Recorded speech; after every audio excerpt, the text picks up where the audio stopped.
இது 1 மாத வளர்ச்சியில் இருக்கக்கூடிய கீரைகள். நான் ஆல்ரெடி இதில் 3 அறுவடை எடுத்துட்டேன். இன்றைக்கி 4வது அறுவடையும் எடுக்க போகிறேன். இன்றைய சமையல் தேவைக்கான கீரை ரொம்ப ஃப்ரெஷ்ஷாக இருக்குது பாருங்கள். இதில் எந்த விதமான கெமிக்கல் ரெசிடியும் கிடையாது. ஏன்னா நான் இதுக்கு எந்த விதமான ரசாயன உரங்களோ அல்லது பூச்சி மருந்தோ வேறு எதுவுமே இதில் நான் உபயோகப்படுத்தலை. அதனால் ரொம்ப ஆரோக்கியமான கீரை. இப்போ தான் பறித்த உடனே நான் சமைச்சிட போகிறேன். அதனால் இதில் சத்துக்கள் இழப்பும் எனக்கு இருக்காது. அதிகபட்சமாக இந்த கீரை விதைகளுக்கு நான் ஒரு 30 ரூபா செலவு பண்ணியிருப்பேன்னு நினைக்கிறேன். அண்ட் இந்த மண்கலவை ஆல்ரெடி என்கிட்ட இருந்த மண்கலவை, அதனால் அதுக்கு நான் பெருசாக எதுவும் செலவு பண்ணலை. ஆனால் இப்போ வரைக்கும் ஒரு 4 கட்டு கீரை எடுத்திருக்கேன். இன்னும் கூட எனக்கு ஒரு கட்டு கீரை பறிக்கலாம். இன்னும் ஒரு நாள் பறிக்கிற அளவுக்கு என்கிட்ட இருக்குது. ஸோ எனக்கு இது அதிகபட்ச செலவுன்னு பார்த்திங்கன்னா ஒரு 30 ரூபா, ஒரு 5 கட்டு கீரை, ஆரோக்கியமான கீரை எடுக்கிறேன். இந்த மண்கலவை ஒரு 100 ரூபா இருந்தால் கூட இந்த மண்கலவை திரும்ப நம்ம யூஸ் பண்ண போகிறோம். இதில் கொஞ்சமாக நம்ம எரு மட்டும் மேலே சேர்த்தா போதும்.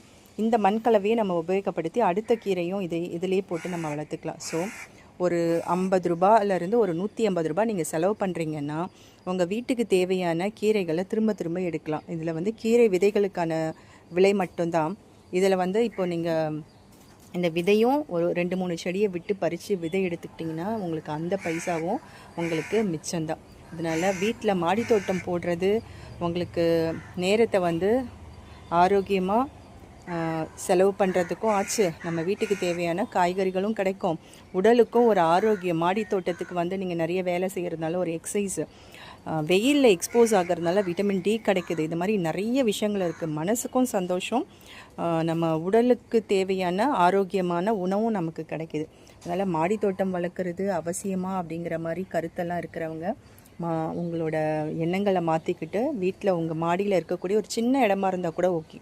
ஒரு 100 ஸ்கொயர் ஃபீட் இருக்குது, 200 ஸ்கொயர் ஃபீட் இருக்குன்னா கூட அட்லீஸ்ட் கீரையாவது போட்டு நீங்கள் வீட்டுக்கு தேவையான ஆரோக்கியமான காய்கறி, கீரை, பழங்கள், பூக்கள், மூலிகைகளை வளர்த்து எடுத்துக்கலாம்.